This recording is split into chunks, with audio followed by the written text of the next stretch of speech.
Midnight shadows. এখানে গল্প নয়, ভয় পাওয়ানোই আমাদের কাজ। আর ঘড়ির কাঁটা যখন রাত ৮:৩০-এ থেমে যায়, ঠিক তখনই শুরু হয় আমাদের ঘটনার আসল আতঙ্ক। তাহলে চলো শুরু হয়ে যাক আজকের ঘটনা। দত্তগিন্নির চিৎকারে আশেপাশের সব এও স্ত্রীরা বকম বকম করে উঠল। দত্তগিন্নির মেজো যা বলে উঠল, কিছু মনে করো না দিদি, তুমি কিন্তু মেয়েকে বড্ড বেশি মাথায় তুলে রেখেছ বাবু। বিয়ে হলে ওই মেয়ের শাউরি যে কি করবে ওরে নিয়ে। সঙ্গ দিল বাকি এও স্ত্রীরা। দত্তগিন্নি একটু অপ্রস্তুত হয়েই আনন্দ নাড়ু বানাতে বানাতে উঠে পড়ে যাকে বলল, তুই একটু দেখ না মেজো নাড়ুটা, মেয়েটা কোথায় গেল একটু দেখি আমি। যখন থেকে শুনেছে ওর বিয়ে হবে, ও ঘরেই থাকছে না, আমার কাছেও আসছে না মেয়েটা। খুব অভিমানী তো। দত্তগিন্নি চলে যেতেই বসাক গিন্নি ঠোঁট বেঁকিয়ে বলল,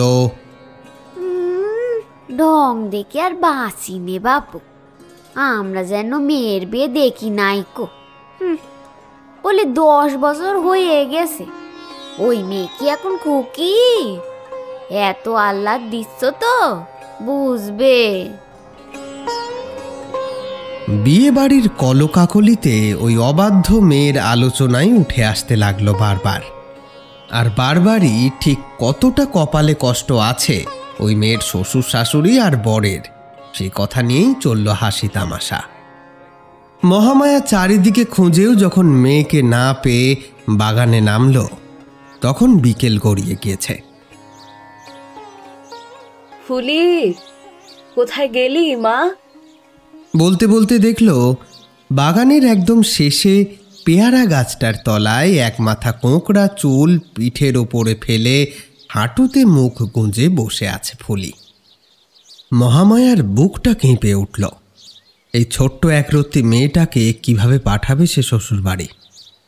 ভারী বুক নিয়ে মহামায়া এগিয়ে গিয়ে মেয়ের মাথায় হাত রাখতেই অভিমানে সেই হাত ঠেলে সরিয়ে দিয়ে ফুলি বলল, আমি মরতে যাব না। আমার পুতুলগুলো, আমার রান্না বান্নার জিনিসগুলো, আমার খেলা ঘরটা ছেড়ে, তোমাকে ছেড়ে আমি কোথাও যাব না মা।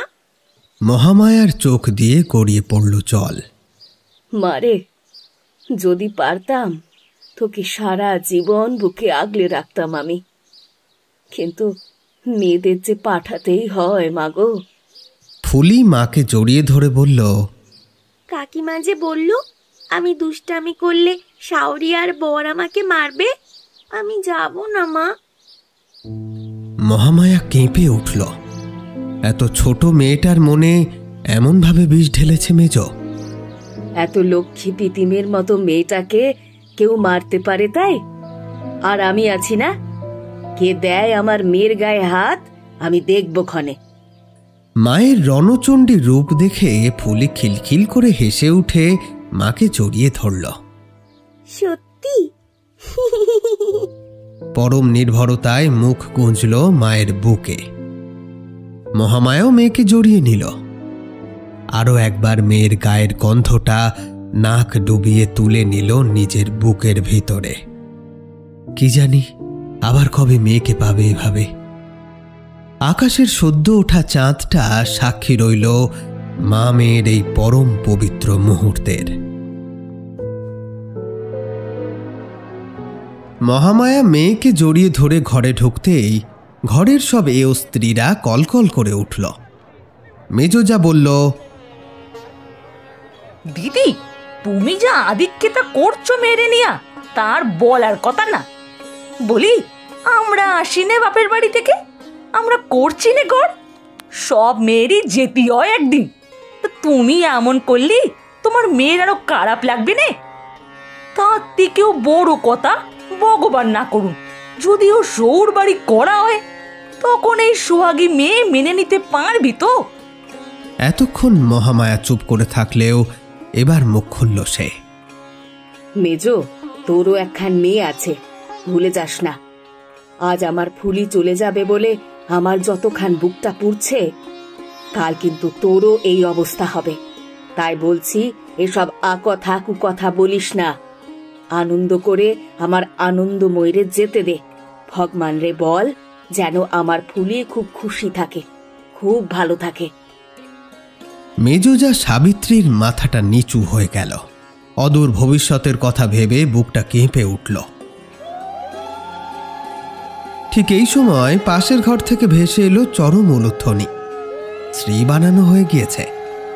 বিয়ের মতো গুরুগম্ভীর বিষয় বোঝার বয়স না হওয়ায় ছোট্ট ফুলিও দৌড়ে ওই ঘরে চলে গেল, কি মজা হচ্ছে সেটাই দেখার জন্য।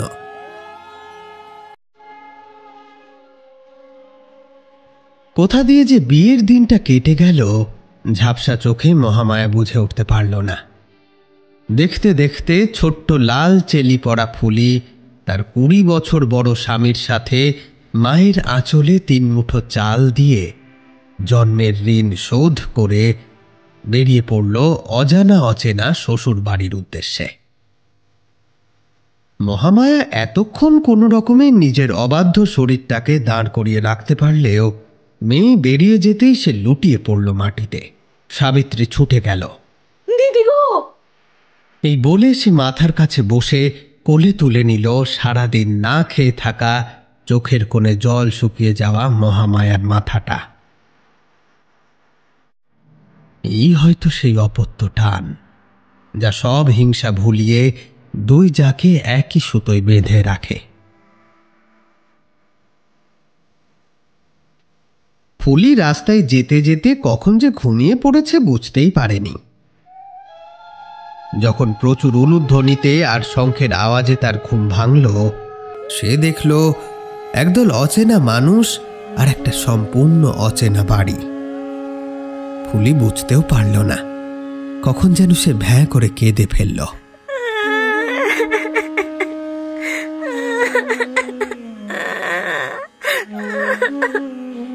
আর কেঁদে উঠতেই কে একজন বয়স্ক মানুষ এক মাথা ঘোমটা দিয়ে এগিয়ে এসে মুখটা বেঁকিয়ে বলে উঠল, আহ, হচ্ছেটা কি? বলি এসো তো খুব কম বয়সে না? তা বাসা জানো না নতুন সংসারে গিয়ে কাঁদদি নাই? অমঙ্গল হয়। বলি মায়েকে কিছুই শিখায় পাঠায়নি গো? ফুলি ধমক খেয়ে চুপ করে গেল ভয়ে। ডাগর চোখে চেয়ে ভাবতে থাকলো, মা তো আমাকে এমন করে বকতো না। আমি তো শুধু কেঁদেছি, দুষ্টুমি তো করিনি।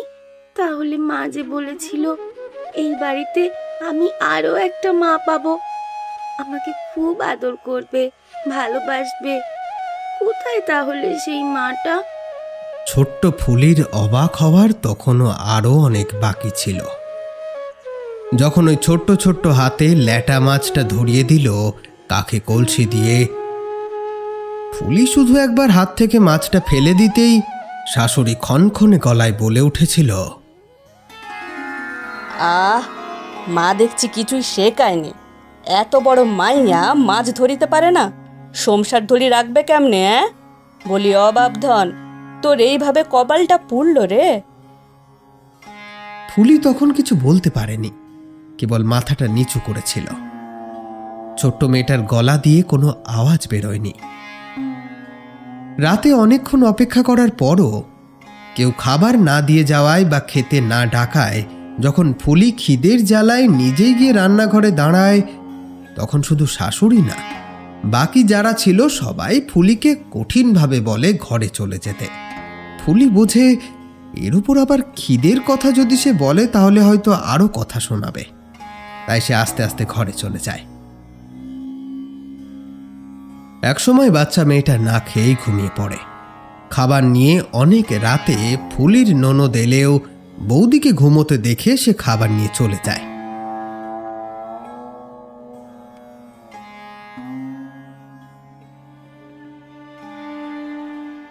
সুখের সন্ধানে শ্বশুর বাড়ি গিয়ে প্রথম দিন থেকেই ফুলির শুরু হয় কঠোর বাস্তবের সাথে সাক্ষাৎ। দিন কাটতে থাকে, কিন্তু ফুলি দিন দিন বুঝতে শেখে কাকে বলে সংসারের জাতাকল। ক্রমে ক্রমে শ্বশুর বাড়ি থেকে সবাই মিলে তাকে হাবে ভাবে কিংবা সরাসরি বোঝাতে শুরু করলো কিভাবে তাকে কেউ কিছু না শিখিয়েই এ বাড়িতে পাঠিয়ে দিয়েছে। শ্বশুর বাড়িতে সে কতটা অপদার্থ। ভোর হতেই উঠোনে গুল ভেঙে উনুন সাজানো, তারপর শাশুড়ি আগুন ধরিয়ে দিলে ছোট ছোট হাতে রান্না করা, খাবার গোছানো, রান্নাঘর পরিষ্কার করা, সব করতে হতো ছোট্ট বউটাকে। এ বাড়ির বউ হয়ে ফুলি ভুলতেই বসল তার বাপের বাড়িতে তার মা তাকে হাতে লেগে যাবে বলে জলটুকু গড়িয়ে খেতে দিত না। সে ভুলতেই বসল মায়ের আদর করে কাছে টেনে মাথায় তেল ঢেলে সিথি কেটে বেড়া বিনুনি বেঁধে দেওয়া। সে আরো ভুলতে বসল তার বই পড়ার শখ। কত শত বই এনে দিতেন বাবা ওকে, ও পড়তে ভালোবাসে বলে। আর এই বাড়িতে এসে একদিন বইয়ের তাক থেকে একটা বই টেনে নামিয়ে দুপুরে সবাই ঘুমিয়ে যাওয়ার পর মাদুর বিছিয়ে শুয়ে শুয়ে মনের আনন্দে বইটা পড়তে পড়তে কখন যেন ঘুমিয়ে পড়েছিল মেয়েটা। আর তার ফলস্বরূপ শাশুড়ির হাতের মার পর্যন্ত খেতে হয়েছে তাকে। তারপর থেকে ফুলি আর বইয়ের দিকে ফিরেও তাকায় না। ছোট্ট মানুষটা সারাদিন ছোট্ট ছোট্ট হাতে ঘরের সমস্ত কাজ করে সন্ধে থেকেই ক্লান্ত হয়ে ঘুমে ঢুলে পড়ে। শ্বশুর বাড়িতে বাড়ির বউয়ের কেই বা এত খবর নেবে, তাই বেশিরভাগ দিনই ফুলি না খেয়েই ঘুমিয়ে রাত কাটায়। তবে এভাবে তো আর খুব বেশি দিন চলতে পারে না। ফুলিও পারল না, জ্বরে পড়ল সে। মা, মা গো, তুমি কোথায় মা?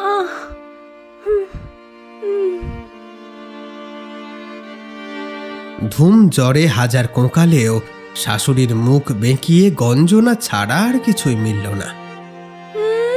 ঢং, আমাকে যেন কখনো জ্বর হয়নি কো, এসেন রাজার কন্যে।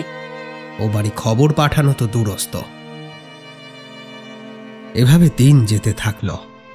3 দিনের দিন ভোরবেলায় ফুলির উঠল শ্বাসটান। ওই ভোরবেলায় বাড়ির বউয়ের জন্য কারো জেগে থাকার কথা নয়, কেউ জেগেও ছিল না। অভাগী শেষ একবার মা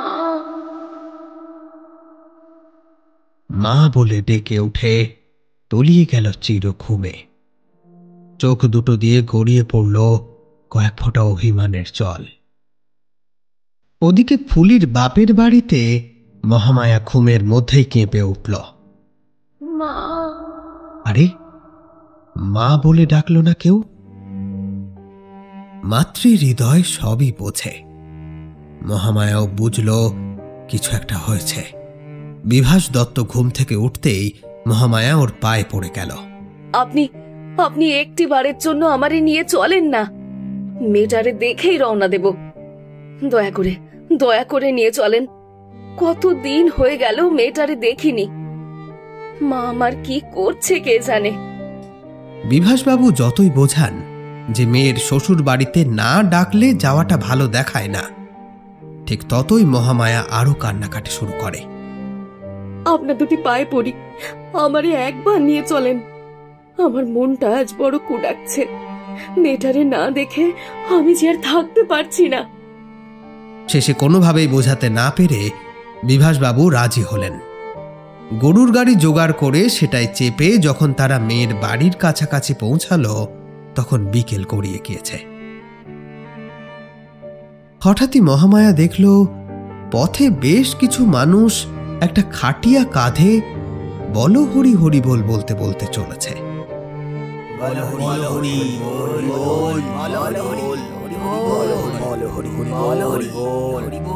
মহামায়াদের গরুর গাড়ির পাশ দিয়েই সব যাত্রাটি যাচ্ছিল। কি মনে হতেই ঘাড় ঘুরিয়ে তাকাতেই সে দেখল খাটিয়ার পাশ দিয়ে বেরিয়ে এসেছে একটা হাত, ছোট্ট একটা হাতের পাতা, আর সেই পাতায় একটা জন্ম চড়ুল।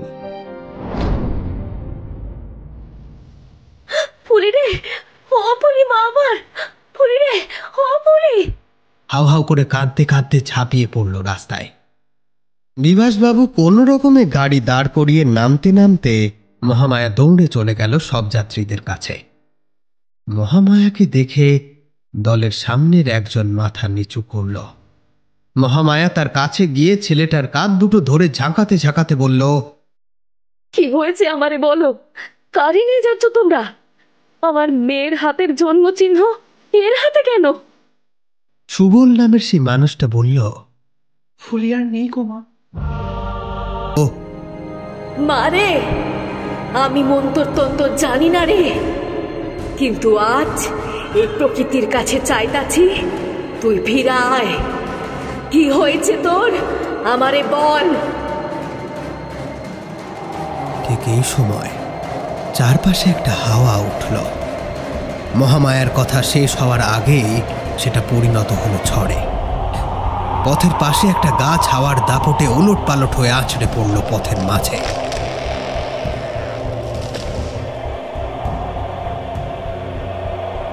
শ্মশান যাত্রীদের সবাই পরিস্থিতি বেগতিক বুঝে ভয়ে এদিক সেদিক পালিয়ে বাঁচল। ফুলির বড় পালালো। অনেক রাত। মহামায়া তখন বিছানায় শুয়ে আছে, পাশে সাবিত্রী। হঠাৎই বিছানার পাশের খোলা জানলাটার দিক থেকে আলতো শটটা ভেসে এলো। মা, মহামায়ার চোখ খুলে গেল। কে ডাকলো? খুলি না। সাবিত্রীর হাতটা অতি সন্তর্পণে নিজের গায়ের ওপর থেকে সরিয়ে উঠে দাঁড়ালো মহামায়া। আস্তে করে দরজা খুলে বেরিয়ে এলো বাইরে। বাইরে বেরিয়েই দেখল একটা কোঁকড়া চুলের আবছা অবয়ব দাঁড়িয়ে ঠিক বারান্দায়। মহামায়াকে বেরোতে দেখে সেই অবয়বটাও সিঁড়ি বেয়ে নিচের দিকে হাঁটতে শুরু করল। মহামায়াও কোনো কিছু চিন্তা না করেই এগোতে লাগলো মেয়ের পিছন পিছন। এভাবে আস্তে আস্তেই দুইজনে এসে দাঁড়ালো বাগানে। মহামায়া বলল, একটাবার আমার কাছে আয় মাগো, একটাবার বুকে জড়াই তোরে। ফুলির অবয়ব ঘুরে দাঁড়ালো। তারপর অনেক দূর থেকে আসা গলার আওয়াজে বলল, আমাকে আগুন ছুঁয়েছে মা, বড় জ্বালা শরীরে, আমাকে স্নান করিয়ে দাও না একবার। আচ্ছা তুই চল, আমি তোরে পুকুরে স্নান করিয়ে দিয়া যাবার, সেই ছোট্টবেলার মতো। মা মেয়ে এগিয়ে চলল পুকুরের দিকে। যখন মেয়ের পিছন পিছন মহামায়া আস্তে আস্তে পুকুরের জলে নেমে যাচ্ছে, তখন বাড়ির বাকি সকলে ঘুমিয়ে। এই মহামায়ার এহেন কাজকে বাধা কেউ দিতে পারল না। এভাবে যখন মাঝ পুকুরে মহামায়া ফুলির আলিঙ্গনে ছটফট করছে, তখন কেউ জানতেও পারল না।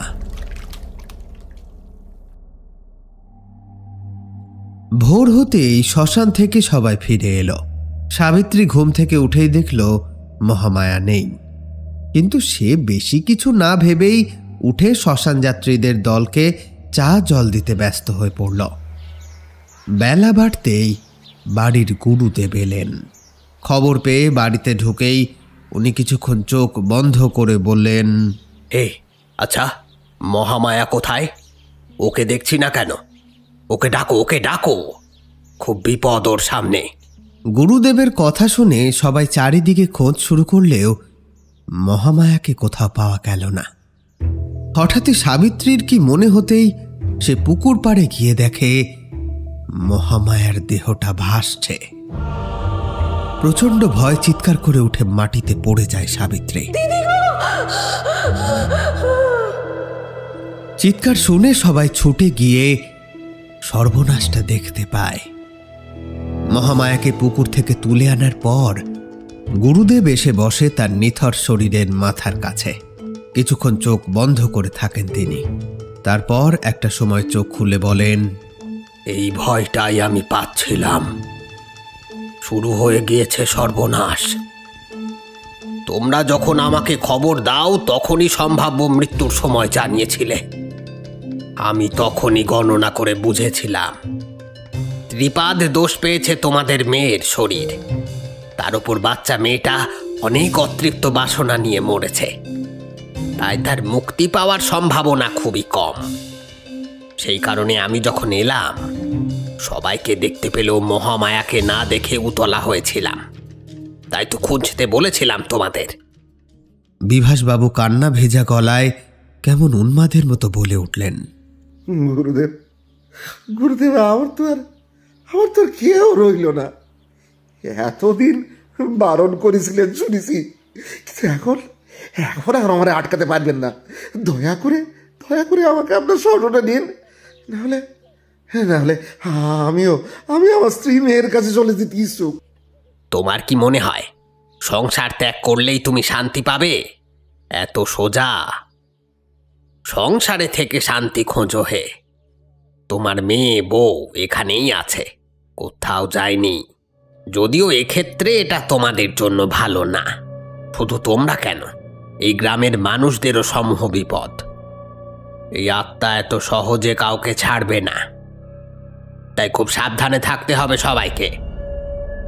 গ্রামের আরও যারা উপস্থিত ছিল তারা কানাঘোষা শুরু করতেই গুরুদেব বললেন, শ্রাদ্ধ শান্তি না হওয়া পর্যন্ত কেউ সন্ধ্যার পর বাইরে থাকবে না একা একা। খুব দরকার পড়লে একসাথে দল বেঁধে বেরুবে। মহামায়ার দেহ খাটিয়ায় তোলার সময় কেউ খেয়াল করল না, একটা ছোট্ট চুড়ি মহামায়ার হাত থেকে পড়ে গেল পুকুরের পাড়ের মাটিতে। সবাই যখন তার দেহটা নিয়ে বাড়ি থেকে বেরোলো, সাবিত্রী তখন ছুটেই নিজের ঘরে প্রবেশ করল। জামা কাপড় গোছাতে শুরু করলো সে। গোছানো হয়ে গেলে মেয়েকে দিয়ে একটা চিঠি লিখিয়ে বালিশের ওপর রেখে মেয়ের হাত ধরে বেরিয়ে পড়ল বাড়ি থেকে। চৌকাঠ পেরিয়ে বাড়ি থেকে বেরিয়ে হাত জোর করে সাবিত্রী বলল, দিদি গো, ক্ষমা করো, আর এত ভয় সহ্য করি থাকতে পারলাম না গো। তবে জাতি জাতি কই যাই, তোমাদের ক্ষতি চাইনি গো। যায় যেমন হিংসা হয় তাই ছিল আমার, তার বেশি কিচ্ছু না। বিশ্বাস করো, আমার দোষ নিও না গো দিদি, পারলে ক্ষমা করো আমায়। সাবিত্রী খেয়ালও করল না, উঠোনের মাটি থেকে একটা অদ্ভুত কিছু আস্তে আস্তে উঠে আসছে মাটি সরিয়ে। সে চলে যাওয়ার কিছু সময় পর সবাই ফিরে এলো মহামায়াকে দাহ করে। এক বাড়িতে পরপর দুটো মৃত্যু। গতকাল থেকে টানা এসব চলায় কারোরই আর অবস্থা রইল না কিছু ভাবার।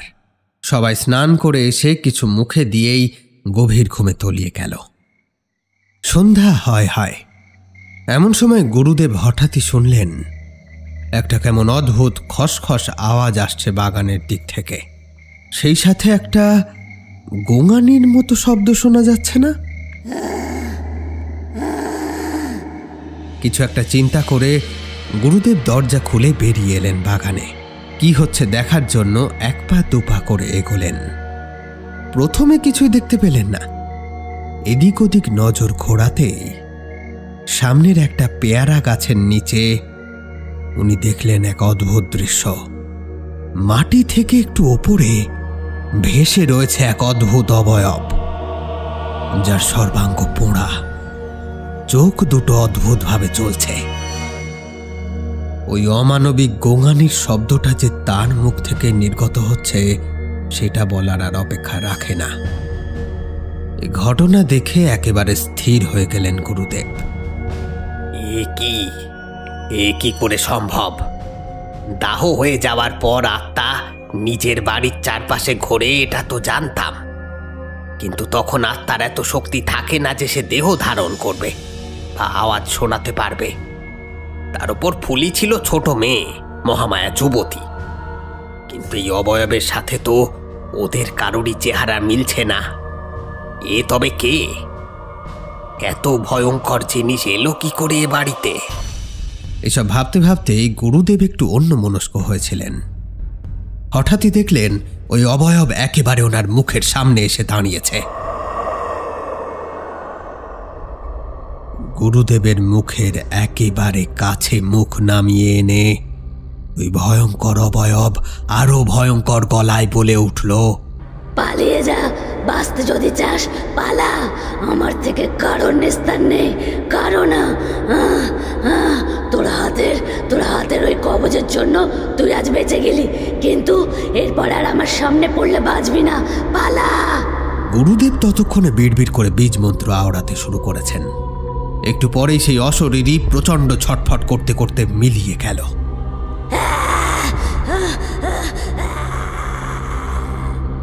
আর এক মুহূর্তও সেখানে দাঁড়ালেন না গুরুদেব। এক রাশ চিন্তা নিয়ে বাড়িতে ঢুকলেন। এদিকে বাড়িতে সবাই উঠে পড়েছে, সবাই যেন কিছু একটা নিয়ে খুব চিন্তিত। গুরুদেব এগিয়ে যেতেই বিভাসবাবু বললেন, কি শুরু হলো আমাদের বাড়িতে গুরুদেব? কি হতেছে এসব? মাথা ঠান্ডা করে আগে বলো দেখি কি হয়েছে। আমার ভাইয়ের বউ সইলা গেছে মেয়েরে নিয়া বাপের বাড়ি। সর্বনাশ, এ তো খুব খারাপ হলো।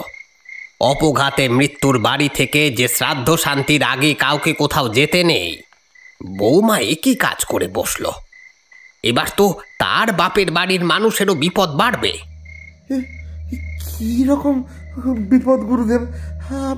আপনি এত ভয় পেয়ে আছেন কেন? তোমার মেয়ে ত্রিপাদ দোষ পেয়েছে বিভাস, আর তোমার বউ একপাদ দোষ পেয়েছে, কিন্তু সে অপঘাতে মারা গিয়েছে। তাই দুই খারাপ লক্ষণ। ত্রিপাদ দোষ পাওয়ার কারণে তোমার মেয়েই তোমার বউকে টেনে নিয়েছে। কিন্তু সমস্যাটা হলো, এই টেনে নেওয়ার খেলা এখানেই থামবে না। এ বিষয় অনেক গভীর। মানুষটা একেই কন্যা স্ত্রী হারা, তার মাথায় এসব জটিল কথা ঢুকল না। সে কেবল ফ্যাল ফ্যাল করে চেয়ে রইল গুরুদেবের দিকে। গুরুদেব তার মনের ভাব বুঝতে পেরে নিজেই বললেন, ব্যাপারটা বেশ গভীর, সবটা ব্যাখ্যা করলে তুমি বুঝবে না, তাই যতটা পারি তোমার বোঝার মতো করে বলছি শোনো। আসলে সব দিন মানুষের মৃত্যুর জন্য শুভ নয়। বার, তিথি ও নক্ষত্রের সংমিশ্রণে মৃত্যুর সময়কাল অনুসারে একপাদ, দ্বিপাদ, ত্রিপাদ এবং চতুষ্পাদ দোষ প্রাপ্ত হতে পারে। সহজভাবে বললে বলা যাবে, বারের জন্য একপাদ দোষ, তিথির জন্য একপাদ দোষ এবং নক্ষত্রের জন্য দ্বিপাদ দোষ হয়। এখন মৃত্যুর সময় দেখতে হবে কোন কোন দোষ পেয়েছে। যেসব দোষ পাবে সেগুলোকে যোগ করে তার মৃত্যুর দোষ বার করতে হবে। যেমন বার ও তিথির দোষ হলে দ্বিপাদ, বার ও নক্ষত্রের দোষ হলে ত্রিপাদ, আবার তিথি ও নক্ষত্রের দোষ হলেও ত্রিপাদ। কিন্তু সবগুলোই যদি দোষ হয় তাহলে চতুষ্পাদ, আর তখন এটাকে বলা হবে পুষ্কর দোষ। এখন কোন দোষের মৃত্যুতে ওই বংশে কি ধরনের ক্ষতি হয় সেটা জানলে তোমার বুঝতে সুবিধা হবে। বার দোষে শস্য ও পুত্র নাশ হয়, তিথি দোষে গোধন নাশ হয়, নক্ষত্র দোষে গোত্র নাশ হয়।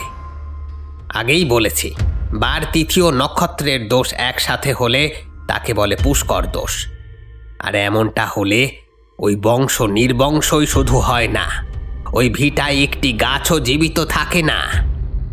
শাস্ত্রে অন্তত তেমনটাই বলা আছে। কিন্তু সব পুষ্কর দোষে যে এমনটি হবে তা নয়। এখানে কিছু বিশেষ হিসেব নিকেশ আছে।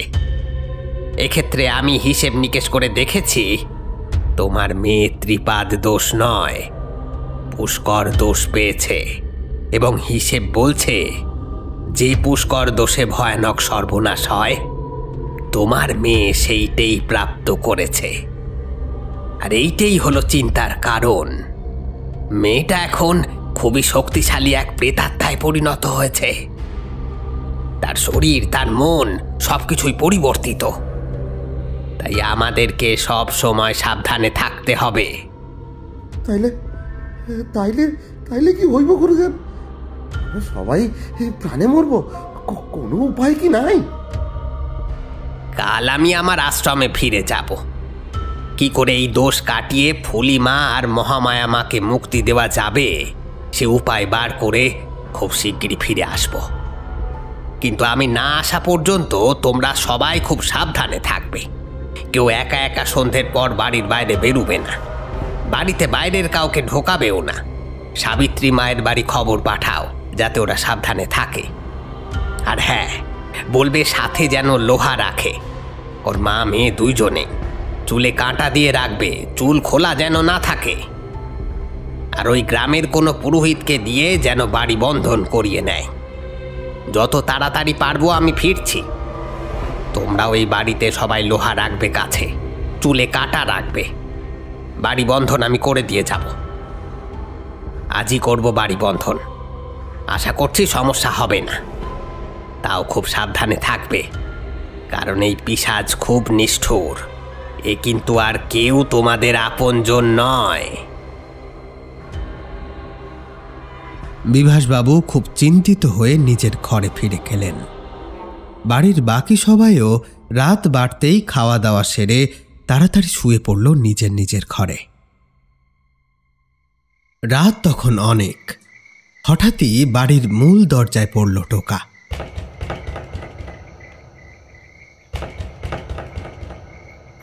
বাড়ির ছোট বউ রমলা এই বছরখানেক আগেই এই বাড়িতে এসেছে। ও বেচারি পরপর এত ঘটনায় এমনিতেই ভয়ে কাঁটা হয়েছিল। তার উপর গুরুদেবের কথা শুনে আরও ঘাবড়ে গিয়েছে। তাই যখন সবাই রাতের খাবার খেয়ে শুয়ে পড়ল, রমলার ঘুম এলো না কিছুতেই। সেই কারণেই দরজায় টোকার শব্দটা তার কানে গিয়েছে। ভয়ে আরও সিটিয়ে গেল রমলা। চুপচাপ কান খাড়া করে কিছুক্ষণ বসে রইল সে। তবে আওয়াজটা আর এলো না। চুপটি করে জানলার দিকে ফিরে গুটিসুটি মেরে আবার শুয়ে পড়ল রমলা। জানলার বাইরে থেকে চাঁদের আলো এসে ঘরটা বেশ সুন্দর মায়াবী করে তুলেছে। রমলা বাইরে তাকিয়ে থাকতে থাকতে তার চোখ দুটো বন্ধ করল। কিছুক্ষণ মাত্র, তারপরেই রমলার মনে হলো ঘরটা যেন অন্ধকার হয়ে যাচ্ছে। ভয় পেয়ে চোখ দুটো খুলতেই রমলা দেখল একরাশ কালো ধোঁয়া ঢুকে আসছে ওই জানলা দিয়ে ঘরের ভেতরে। সেই কিছু ভাবা বা করার আগেই সেই কালো ধোঁয়া কি এক টানে রমলার নাক মুখ দিয়ে ঢুকে গেল শরীরে।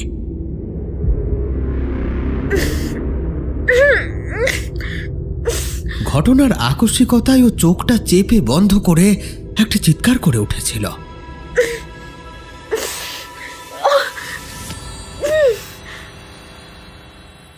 আর তাতেই পাশে শুয়ে থাকা সুখেনের ঘুমটা ভাঙল।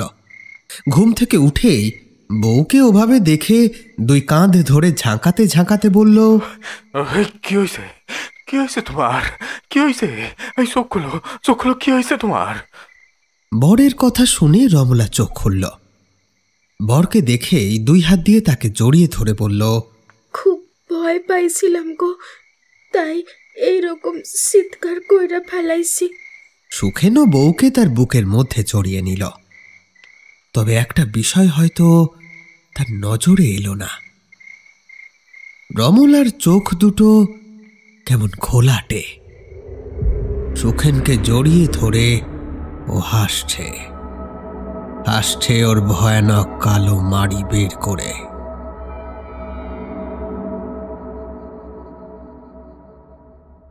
হিজল গ্রামে ফুলির শ্বশুর বাড়িতে বসেছে সভা। বাড়ির সবাই এক জায়গায় জড়ো হয়ে কথা হচ্ছে। ফুলির শাশুড়ি তার ছেলের দিকে তাকিয়ে ঝাঁঝিয়ে উঠে বলল, বলি মরা ফেলা পাইলা আইলি, কেমন ধারা পুরুষ মানুষ তুই? তোর বউটারে যে তোর সৌর শাউরি নিয়া গেল, এবার আমাকে কি বদনামটাই হইব এইটা ভাবছস? এই বুদ্ধি নিয়ে তুই গেছস বিয়া করতে? ফুলির শ্বশুর বলল, এখন এইসব কথা কইয়া কি হইব? এখন ভাবতে হইব কি করণ যায়। কাল একবার আমি সুবল রে লইয়া যামু অগো বাড়ি, কুটুম বাড়ি। এত বড় একখান ঘটনা হইল, আমাকে একবার যাওয়ান উচিত। তোমরা শুধু যাইবা না, আমিও যামু। তোমাকেও কিছু কইলে তোমরা তো শুই না আইবা, আমিও যামু। তাহলে কেউ কইতে পারবে না কিছু, আমিও কইতে পারুম কেউ কিছু কইলে। সেই রকমই ঠিক হলো। সবাই শান্ত মনে নিজের নিজের ঘরে শুতে চলে গেল। কেউ বুঝতেও পারল না নিয়তি তাদেরকে কোন পথে নিয়ে চলেছে। পরের দিন ভোরবেলা ছেলেকে নিয়ে মা বাবা রওনা দিল কুটুম বাড়ির দিকে। যখন বিকেল গড়িয়ে ওই বাড়িতে তারা পৌঁছালো, তখন বাড়িতে তুমুল হইচই চলছে। সবাই খুব চিন্তিত, ভয়ে সিঁটিয়ে রয়েছে। সুবল ওর মা বাবাকে নিয়ে পৌঁছাতেই বিভাস এগিয়ে এসে কঠোর গলায় বলে উঠল, কি চাই আপনাগো? আমার পুরো সংসারটারে খেয়েও হলো নি আপনাকে, আবার এসেন এখানে। বিভাসের কথা শুনে কোথা থেকে তাড়াহুড়ো করে এসে হাজির হলো রমলা। এলো চুল, অবিন্যস্ত পোশাক। সেইভাবেই সে এসে সুবলের হাত দুটো ধরল। তারপর বিভাসের দিকে তাকিয়ে বলল, আপনি ওদের খারাপ কথা কইতেছেন, এটা জানতে পারলে দিদি কত কষ্ট পাবে এ কথা ভাবছেন? যতই হোক ও এই বাড়ির জামাই মানুষ। বলেই সুবলের হাতটা ধরে রেখেই ওর মা বাবার দিকে ফিরে বলল, দিদিও গত হইছেন জানেন তো। আপনারা আসুন, ঘরকান দেখকে দি। মহামায়াও নেই শুনে ফুলির শাশুড়ি ঘামতে শুরু করল। না না না, আমরা থাকুম না, আজই বেলাবালি চইলা যামু। রমলা এবার ফুলির শাশুড়ির দিকে বাঁকা চোখে তাকিয়ে সুবলের দিকে ফিরে বলল, সে না হয় যেতেন, কিন্তু আকাশের অবস্থা যে ভালো নয়। তাহলে এই অবস্থায় কি যাওয়াটা ঠিক হবে? আমাকে গুরুদেব আবার বলেছেন আমাকে ফুলি নাকি কি যেন একটা দোষ পাইছে। এই গ্রামের কাউরে সন্ধ্যার পর একা বাড়ির বাইরে যেতে বারণ করেছেন উনি। এই অবস্থায় কি এভাবে যাওয়াটা ঠিক হবে? আকাশের দিকে তাকিয়ে ফুলির শাশুড়ি তো অবাক। যে ঝলসে যাওয়া রোদ মাথায় করে তারা এসেছিল, সেই আকাশ কি করে এভাবে মুহূর্তের মধ্যে কালো মেঘে ছেয়ে যেতে পারে এ তার বোধগম্য হল না। আকাশের দিক থেকে নজর নামিয়ে রমলার দিকে চাইতেই চোখ কপালে উঠে গেল। দেখল রমলা হাসছে, বড় অদ্ভুত, নিঃশব্দ বাঁকা সেই হাসি। দেখে মনে হচ্ছে কত জন্মের রহস্য যেন লুকিয়ে আছে তার হাসিতে। সেইভাবেই সে আবার বলল, কি হইল, চলুন আপনাকে ঘরটা দেখকে দি। সবাই রমলার পেছন পেছন চলে গেল ঘরের দিকে। বিভাস অবাক হয়ে দাঁড়িয়ে রইল। অষ্টাদশী এই ভাই বউটা খুবই চাপা গোছের। আসার পর থেকে কোনোদিনও এত কথা বলতে শোনা যায়নি তাকে। তাও আবার এলো চুলে, অবিন্যস্ত পোশাকে ঘুরে বেড়াচ্ছে। এ তো ভাবাই যায় না। কি হচ্ছে এগুলো? বিভাসের মনে পড়ল সকালে গুরুদেব গৃহবন্ধন করে দিয়ে যাওয়ার পর হঠাৎই ধূপ করে একটা আওয়াজ পেয়েছিল সবাই। বাগানে বেরিয়ে এসে দেখতে পায় গৃহবন্ধন করার যে দাগটা, তার ঠিক ওপরেই পড়েছে কাঁচা মাংসের আধ খাওয়া একটা টুকরো, সাথে মাছের কাটা, আঁশ। বলাই বাহুল্য, এসব দেখে সকলেই ভয় পেয়ে যায়। বিভাস কোনো রকমে নিজেকে শক্ত রেখে জায়গাটা পরিষ্কার করে ঝেঁটিয়ে ধুয়ে দেয়। ভিটে মাটিতে এত অসুচি রাখলে বিপদ যে কোনো মুহূর্তে ঘটতে পারে। এই কাজের ফল হয় মারাত্মক। বিভাসের অজান্তেই গৃহবন্ধন মুছে যায়। গুরুদেবও আসবেন কিছুদিন পর। তার মানে সামনের দিনগুলোতে বিপদ অবধারিত।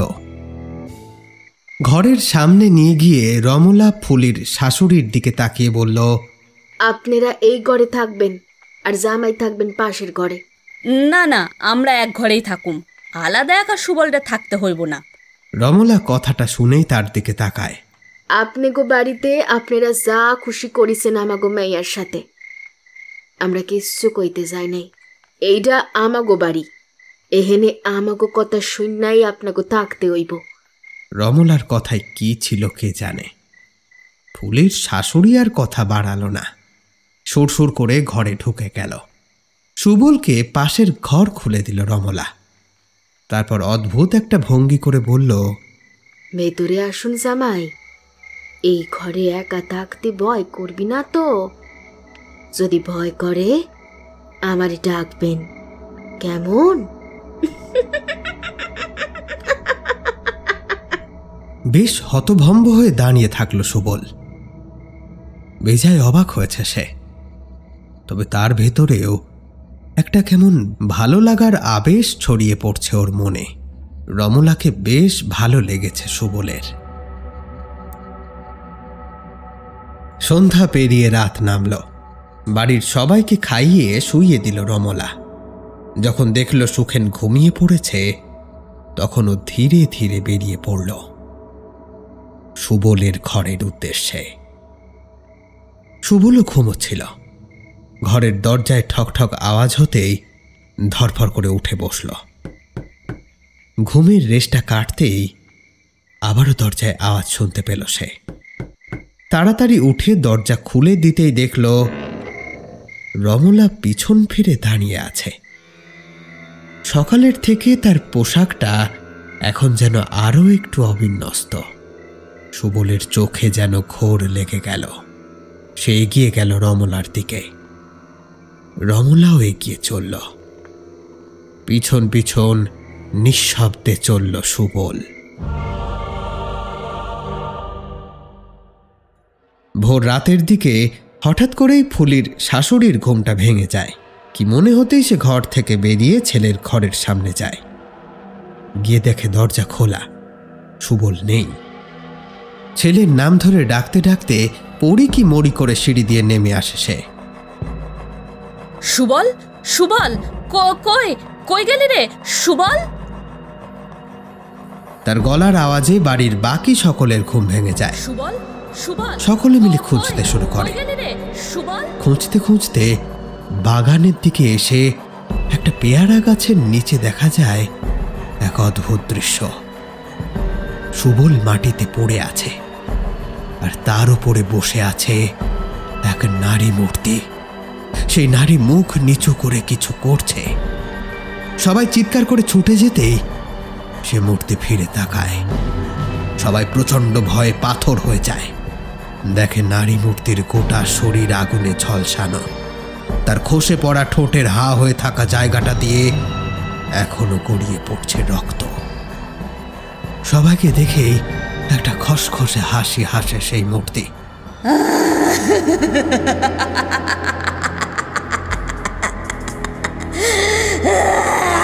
তার পর মুহূর্তেই এক টানে সুবলের গলাটাকে ধর থেকে ছিঁড়ে আলাদা করে দেয়। সুবল, সুবল রে! সেই মূর্তি এবার উঠে দাঁড়ায়। সবার দিকে তাকিয়ে এক ভয়ানক অট্টহাসিতে হেসে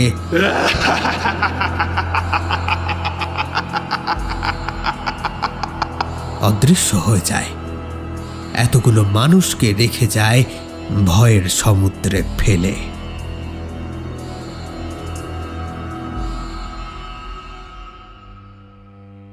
এত হৈহট্টগোলের মধ্যে সকলে থাকলেও সুখেন রমলাকে কোথাও দেখতে পেল না। চিৎকার চেঁচামেচি শুনে ঘর ছেড়ে বাইরে বেরিয়ে আসার সময় সে দেখেছে ঘরে রমলা নেই। এখন বাইরে বেরিয়েও তাকে দেখতে না পেয়ে বেজায় ঘাবড়ে গেল। এত রাতে মেয়েটা গেল কোথায়? যতটা সে চিনেছে এতদিনে রমলা খুব ভীতু মানুষ, কিন্তু আজকে তার ব্যবহারটা কেমন অদ্ভুত ঠেকছিল তার। এসব ভাবতে ভাবতেই কখন সুখেন নিজের ঘরে চলে এসেছে। ঘরে ঢুকতেই সুখেন অবাক হয়ে যায়। আরে, রমলা তো বিছানাতেই শুয়ে ঘুমোচ্ছে, কিন্তু সে তো বেরোনোর সময় বিছানায় তাকে দেখেনি। তাছাড়া এত কিছু হয়ে গেল, এত চিৎকার চেঁচামেচি, তার মধ্যে রমলার ঘুম ভাঙল না। সুখেন তার ঘুমন্ত স্ত্রীর দিকে এক দৃষ্টে কিছুক্ষণ চেয়ে রইল। আজকে কি তাকে একটু বেশি সুন্দর লাগছে? কই, বিয়ের পর তো এরকম লাগতো না। কি হয়েছে রমলার? সুখেন তার পাশে গিয়ে বসে। রমলার মাথায় হাত বুলিয়ে দিতে লাগে। দেখে রমলা হাতে একটা অদ্ভুত চুড়ি পড়েছে। অদ্ভুত এই কারণেই, কারণ চুড়িটা বেশ ছোট, তার হাতে আটছে না, আর তার ফলেই হাতের চামড়া কেটে বসে গিয়েছে সেটা। এই চুড়ি সে পড়ল কেমন করে? চুড়িটাতে হাত লাগতেই আওয়াজ করে রমলা উঠে বসল। সুখেনকে দেখে তাড়াতাড়ি বেশ কিছুটা সরে গিয়ে বলল, তুমি এখানে কেন এখন? আমার ঘরে আমি থাকবো না তো কে থাকবে? হ্যাঁ, যা হোক, এত চিৎকার চেঁচামেচি তো তোমার ঘুম ভাঙলো নে। বুঝি বুঝি সুবল রে ওই পেরেত মাইরা ফেলেছে জানো? রমলা কিছুটা অন্যমনস্ক হয়ে বলল, নিয়তির হাত থেকে আর কারো রেহাই নাই গো, সবাই রে ফাঁকি দেওয়া যায়, নিয়তিরে যায় না। সুখেন অবাক হয়ে গেল বউয়ের কথা শুনে। তৎক্ষণাৎ নিজেকে গুছিয়ে নিল সে। সুখেনকে ওভাবে তাকিয়ে থাকতে দেখে বলল, চলো তো দেখি কি করতে হবে এবার। আমাগো কুটুমরা আমাগো বাড়িতে আইসা এমন বেপদে পড়লো, বাড়ির তো বদনাম হয়ে যাবে। সুখেন আর রমলা নিচে এসে দেখে ফুলির শাশুড়ি অজ্ঞান অবস্থায় বিড়বিড় করে বলে চলেছেন, পুলি পুলি মারে, ক্ষমা করে দে মা, আমারে ক্ষমা করে দে। আমার শাস্তি আমার পোলাডারে দিস না রে মা, আমি ভুল করছি। নিজের পোলা মাইয়া গো আগলায় রাখি, কিন্তু তরে পারি নাই রে মা। ভুল হয়ে গেছে আমার, ভুল হয়ে গেছে আমার পোলাটা সুবল রে। উপস্থিত সকলে ফুলির সমস্ত কথা জানতে পেরে যতটা রেগে যাচ্ছিল, ঠিক ততটাই খারাপ লাগছিল একজন সন্তান হারা মায়ের বিলাপ শুনে। বিভাসবাবু ভাইকে বললেন, আজই আমি আর তুই যাবো, মেজ বউরে আনতে হবে এই বাড়িতে। আমার রমলারে ঠিক লাগতেছে না। সাবিত্রীর মাথা ঠান্ডা, ঠিক সংসারটারে গুছাই রাখতে পারবে। গুরুদেব আসা পর্যন্ত আমার মাথা কাজ করতেছে না রে ভাই। সুখেনও সেইটাই ভাবছিল। মেজ বৌঠানি চিরকাল এই সংসারটাকে ধরে রেখেছে, বড় বৌঠানও তার কথা শুনে চলত, তাই সুখেনও রাজি হয়ে গেল। তাছাড়া রমলার এমন পরিবর্তন তার মোটেই ভালো লাগছিল না। সুবলের দাহ কাজের দায়িত্ব পাড়ার লোকেদের হাতে দিয়ে দুই ভাই বেরিয়ে পড়ল সাবিত্রীর বাড়ির উদ্দেশ্যে। যখন সাবিত্রীর গ্রামে ওরা পৌঁছল তখন সন্ধে ঘনিয়েছে। সাবিত্রী গা ধুয়ে তুলসী মঞ্চে প্রদীপ দেখাচ্ছিল। মাথা তুলেই ভাসুর আর দেওরকে দেখে চমকে উঠল সে। দুজনকে ঘরের ভেতরে নিয়ে গিয়ে বসাতেই ভেতর থেকে বেরিয়ে এলো বিকাশ বিভাসবাবুর মেজ ভাই। বউ আর মেয়ে চলে আসার পর সেও আর টিকতে না পেরে চলে এসেছিল শ্বশুর বাড়িতে। বউকে বাড়ি ফিরতে রাজি না করতে পারায় সেও রয়ে গিয়েছে এখানে। এখন দাদা আর ভাইকে দেখে সে তাড়াতাড়ি এগিয়ে এলো। বিভাসবাবু ভাইকে দেখে বলে উঠলেন, এই এত বড় বিপদের সময় আমাকে সারি চইলে আইলি রে। ওদিকে আমাকে যে সব যায়, তোদের পায়ে পড়ি ফিরা চল তোরা। আমাকে বড় বিপদ, একটা হই সবটা কাটাইতে হইব রে। বিকাশ চিরকালই চুপচাপ ধরনের। দাদার কথা শুনে সে মাথা নিচু করে বলল, ফেরা জামু কোথায়? এই মৃত্যুপুরীতে জামু না দাদা। তোমার মাইয়াডা বউডা চইলা গেল, আমার পরিবারে আমি হারাইতে পারুম না। আমি তোমার মতন অত শক্ত নই গো দাদা, আমারে ক্ষমা করি দাও, আমারে ক্ষমা করি দাও। বিভাসবাবু আর সুখেন মাথা নিচু করে নিতেই সাবিত্রী এক মাথা ঘোমটা টেনে এসে দাঁড়ালো। আপনারা আমাকে নিয়া যাইতে চাইতেছেন কেন? মানে আমরা গিয়া কিছু উপকার হইব কি? সুখেন এবার কেঁদে ওঠে। সব কথা বলে সে। সাবিত্রীর চলে আসার পর যা যা হয়েছে সবটা শুনে কিছু একটা চিন্তা করে সাবিত্রী বলে, তোমাকে বাড়িতে কবর নিয়ে আইছিল আমার উনি। তারপর আমরা সবাই এই গ্রামের এক নাম করা পুরোহিতের বাড়ি যাই। ওখানে গিয়ে সব কইতে উনি আমাকে সব বাইরে এক কান করি কবজ দেন। সেই কবজ আমরা সবাই পড়িয়াছি। ভগবান রক্ষে করেছেন, আমাকে কারোর কিছু হয় নাই এখনো। আজ তো রাত হয়ে গেছে, কাল একবার আপনারাও চলুন ওনার কাছে, উনি কি বলেন আগে শুনি। হ্যাঁ সে চলো, কিন্তু আমাকেও ফিরতে হইব কালই। ওইখানে রমলা একা আছে কাজের লোকগুলার সাথে। আমরা যাবো দাদা, কিন্তু আমার মেয়েটা এখানে আমার মায়ের সাথেই থাক। এই বিপদের মধ্যে ওরে নিয়ে যাবো না আমি।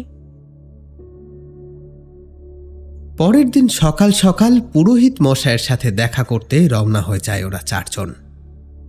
পুরোহিত মশাইয়ের বাড়ি পৌঁছে যখন ওরা ওনার সামনে যায় তখন সবটা শুনে পুরোহিত মশাই বলেন, পুষ্কর দোষ পাওয়া যথেষ্ট খারাপ হলেও এর প্রতিকার আছে।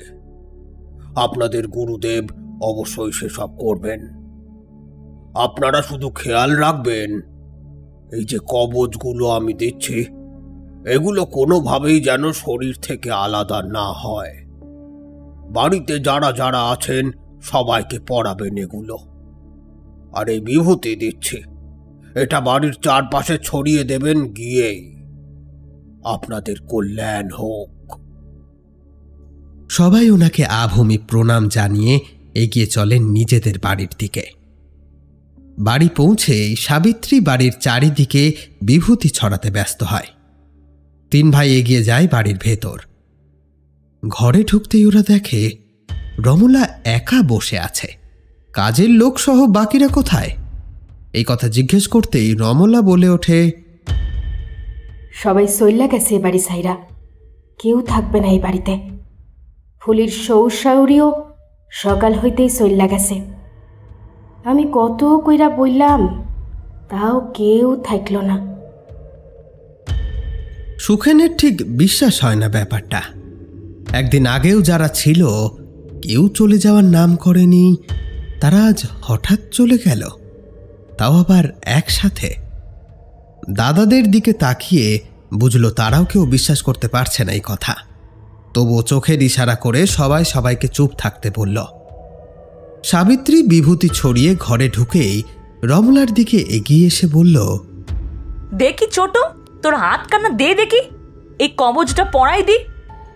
রমলাকে সাবিত্রী ধরতে যেতেই রমলা রুখে দাঁড়ালো। তোমার সাহস তো কম নয়, আমার গায়ে হাত দাও তুমি, তোমার এত সাহস? সবাই অবাক হয়ে দেখল রমলার চোখ দুটো ধূসর হয়ে এসেছে, ঠোঁট দূর পড়তে লাগল। সাবিত্রীর মাথা দেওয়ালে ঠুকে গিয়ে গল গল করে রক্ত বেরোলো। এই বিশৃঙ্খল পরিস্থিতিতে ঘরের বাইরে থেকে ভেসে এলো খিলখিলে হাসির শব্দটা।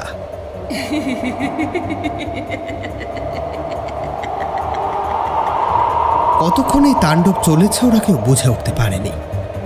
যেমন ভাবে সবটা শুরু হয়েছিল সেভাবে হঠাৎই সব শান্ত হয়ে গেল। যা ভয়ঙ্কর দৃশ্য তারা দেখেছে তাতে কারোরই সাহস হলো না বাইরে বেরোনোর। তিন ভাই আর সাবিত্রী বিধ্বস্ত ক্ষত বিক্ষত অবস্থায় ঘরের মধ্যেই পড়ে রইল। রাত তখন কটা কে জানে। হঠাৎই একটা কচমচ করে আওয়াজ ওদের কানে এলো।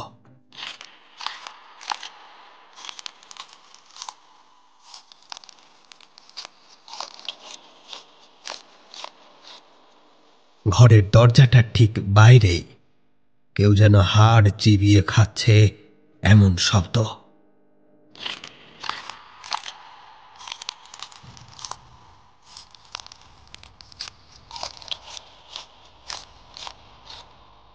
সাবিত্রী বিকাশের কোলের কাছে আরো কুটিয়ে এলো।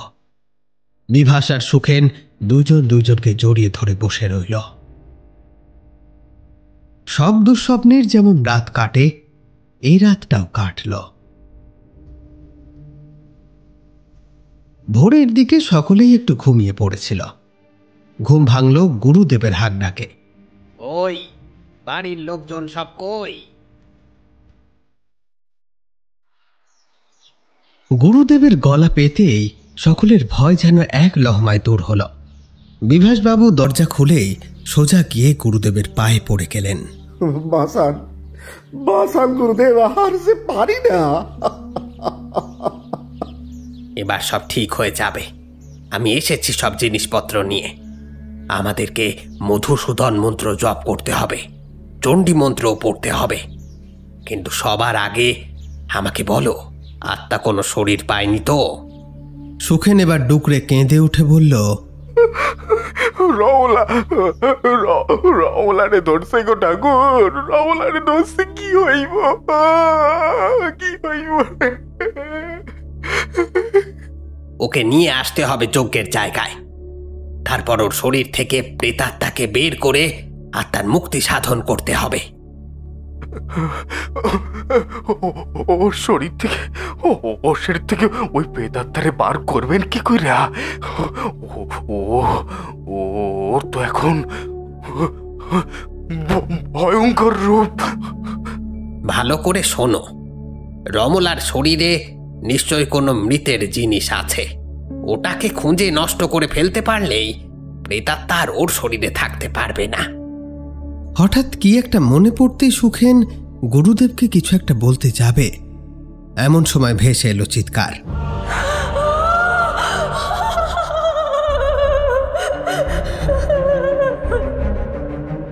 যে ঘরে ওরা এতক্ষণ ছিল শব্দটা এসেছে সেই ঘর থেকে। উত্তেজনার বশে ওরা খেয়ালই করেনি যে সাবিত্রী আর বিকাশ এখন ওই ঘরেই রয়ে গিয়েছে। সকলে দৌড়ে ঘরের দিকে গেল, তবে পুরোটা যেতে হলো না। ওরা দেখল সাবিত্রী ওই ঘরের সামনের বারান্দায় মাথায় হাত দিয়ে বসে আছে। বিকাশও 2 চোখ ঢেকে নিয়েছে 2 হাত দিয়ে। ওরা আরো দেখল বারান্দায় পড়ে আছে চাপ চাপ রক্ত, আর সেই রক্তের মধ্যে পড়ে আছে একটা কাটা মাথা। এত দুশ্চিন্তার তার মধ্যে এরকম একটা বিভৎস দৃশ্য দেখে সুখেন বমি করে ফেলল। বিভাসবাবু সাহস করে দেখতে গিয়ে দেখলেন মাথাটা ফুলির শাশুড়ির। গুরুদেব চিৎকার করে বললেন, রমলাকে খোঁজো, আজকের মধ্যেই সব কাজ শেষ করতে না পারলে আরো প্রাণহানি ঘটবে। তবে কেউই একা একা রমলাকে খুঁজতে যাওয়ার সাহস পেল না। সকলে একসাথে গেল।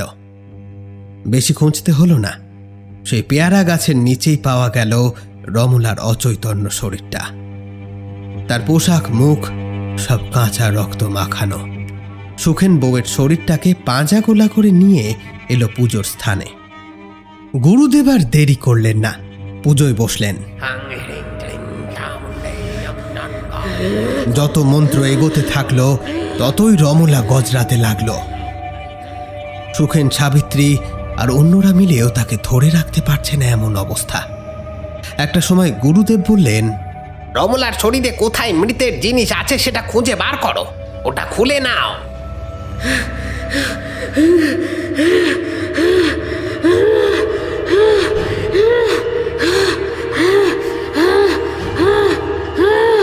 সুখেন সঙ্গে সঙ্গে রমলার হাতে কেটে বসা ছুরিটা খোলার চেষ্টা করতে থাকল। রমলার এইরূপ ছটফটানির মধ্যেও সাবিত্রী বলে উঠল, এ তো ফুলির হাতের চুড়ি। দিদি এটা মেয়ের হাত থেকে খুইলা নিছিল শ্মশানে নিয়ে যাওয়ার আগে। তারপর দিদি অজ্ঞান হয়ে যাওয়ার পর আমি অনেক চেষ্টা কইরাও দিদির হাত থেকে এটা নিতে পারি নাই। এই চুড়ি ছোটর হাতে এলো কেমন করি? এত সময় নেই, এসব নিয়ে পরে ভাবা যাবে। সন্ধে হয়ে গেলে আত্মার শক্তি আরো বাড়বে। চলো চলো, তার আগেই আমাদেরকে পুজো শেষ করতে হবে। সুখেন একটা ইট এনে চুড়িটার উপরে ঘষতে লাগলো। যতই চুড়িটা হাত থেকে আলগা হতে শুরু করলো ততই চিৎকার বাড়ল রমলার।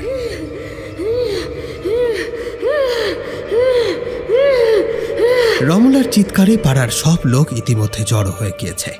গোল হয়ে দাঁড়িয়ে তারা দেখছে। এভাবে চুড়িটা হাত থেকে পুরো খুলে যেতেই রমলার মুখ দিয়ে গল গল করে বেরিয়ে এলো কালো ধোঁয়া।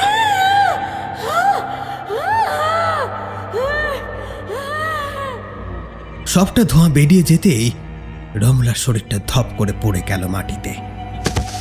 ওই কালো ধোঁয়া পাক খেতে খেতে এক জায়গায় ঘুরতে লাগলো। গুরুদেব বললেন, চুড়িটা যজ্ঞের আগুনে ফেলে দাও, তারপর রমলার চারিদিকে গোল করে একে অপরের হাত ধরে বসো। যাই হয়ে যাক না কেন, হাত ছাড়বে না কিন্তু।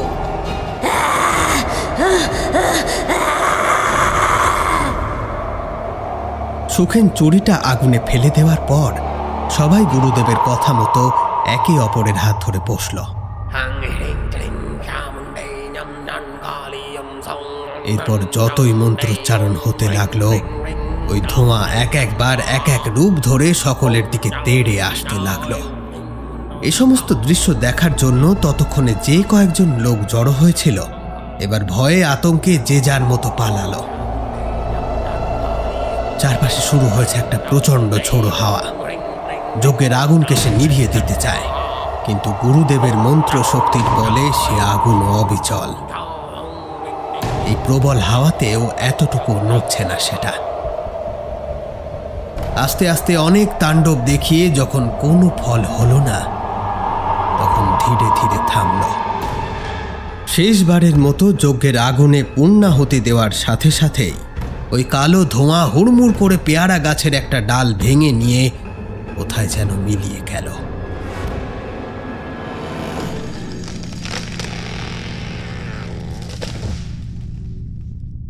গুরুদেব এবার সবাইকে বললেন, বিপদ কেটে গেছে, এবার বাড়িতে একটা শান্তি সস্তায়ন করিয়ে নিলেই হলো। তবে হ্যাঁ, ঠিক 1 বছর পর গয়ায় গিয়ে ওই 2 অভাগী মা মেয়ের নামে পিণ্ড দিয়ে এসো, যাতে ওরা শান্তি পায়, ওদের চিরতরে মুক্তি হয়।